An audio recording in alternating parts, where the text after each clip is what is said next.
तो चलिए देखते हैं आज का सवाल। सवाल ये है कि एक लेबोरेटरी थर्मोमीटर की यूजुअल रेंज यानी आमतौर पर इसकी रेंज क्या होती है।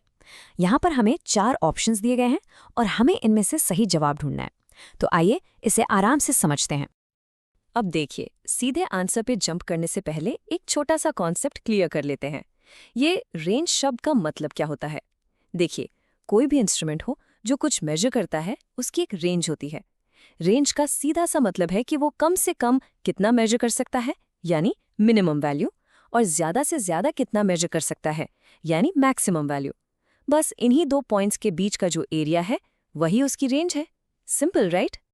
तो अब सवाल उठता है कि हमें लेबोरेटरी थर्मोमीटर की ज़रूरत ही क्यों पड़ती है। देखिए, इसका जो मेन पर्पस है वो है साइंटिफिक एक्सपेरिमेंट्स। लैब्स के अंदर आपको अलग अलग चीज़ों का टेम्परेचर मेजर करना पड़ता है और ये टेम्परेचर काफ़ी तेज़ी से चेंज भी हो सकता है। तो हमें एक ऐसा थर्मोमीटर चाहिए जो इस वाइड वैरायटी ऑफ टेम्परेचर्स को हैंडल कर सके। अच्छा, इसको एक एग्जाम्पल से समझते हैं, बिल्कुल आसान सा। मान लीजिए आप लैब में हैं और आपको पानी का फ्रीजिंग पॉइंट यानी जिस टेम्परेचर पर पानी बर्फ बनता है वो मेजर करना है। आप क्या करेंगे? आप थर्मोमीटर को आइस में डाल देंगे। अब हम सब जानते हैं कि आइस का टेम्परेचर होता है 0 डिग्री सेल्सियस।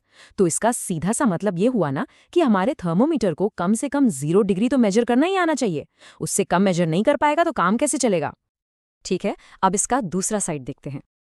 मान लीजिए अब आपको पानी का बॉइलिंग पॉइंट मेजर करना है, तो आप पानी को गर्म करेंगे, राइट? टेम्परेचर बढ़ता जाएगा और 100 डिग्री सेल्सियस पर आके पानी उबलने लगेगा। तो इसका मतलब हमारे उसी थर्मोमीटर को 100 डिग्री सेल्सियस भी आसानी से मेजर करना आना चाहिए। तो 0 भी मेजर करना है और 100 भी। तो अब तक हमने क्या समझा? इन दोनों एग्जाम्पल से एक बात बिल्कुल साफ हो जाती है। एक अच्छा लेबोरेटरी थर्मोमीटर वही होगा जिसकी रेंज इतनी हो कि वो आराम से 0 डिग्री से नीचे भी जा सके और 100 डिग्री से ऊपर भी जा सके। क्यों?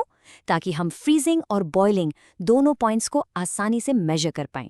तभी तो एक्सपेरिमेंट के रिजल्ट सही आएंगे, है ना? अच्छा, अब एक बहुत इंपॉर्टेंट पॉइंट पे आते हैं जहां पर स्टूडेंट्स सबसे ज्यादा गलती करते हैं। एग्जाम में अक्सर कंफ्यूजन हो जाता है लेबोरेटरी थर्मोमीटर और क्लिनिकल थर्मोमीटर के बीच।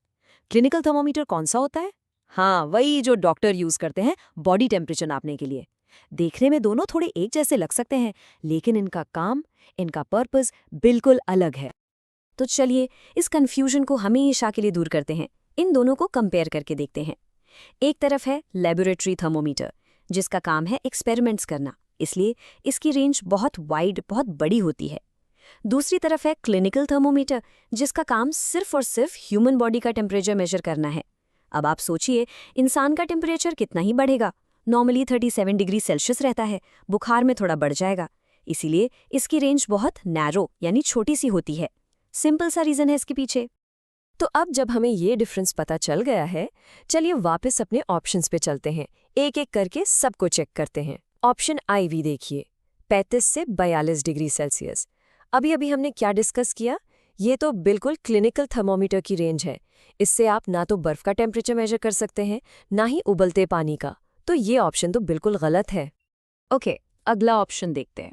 ऑप्शन 3 है 32 से 45 डिग्री सेल्सियस। इसमें भी बिल्कुल वही सेम लॉजिक लगेगा।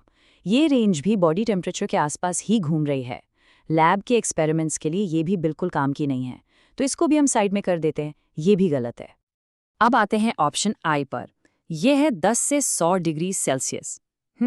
ये थोड़ा सा ट्रिकी लग सकता है, क्योंकि इससे आप 100 डिग्री यानी बॉइलिंग पॉइंट तो नाप लेंगे, लेकिन इसका मिनिमम पॉइंट क्या है? 10 डिग्री। इसका मतलब आप इसे 0 डिग्री सेल्सियस यानी फ्रीजिंग पॉइंट मेजर ही नहीं कर सकते। और लैब में तो फ्रीजिंग पॉइंट मेजर करना बहुत कॉमन है। तो ये रेंज अधूरी है, इनकम्प्लीट है, इसलिए ये भी सही जवाब नहीं है। और आखिर में बचता है हमारा ऑप्शन आई, -10 से लेकर 110 डिग्री सेल्सियस।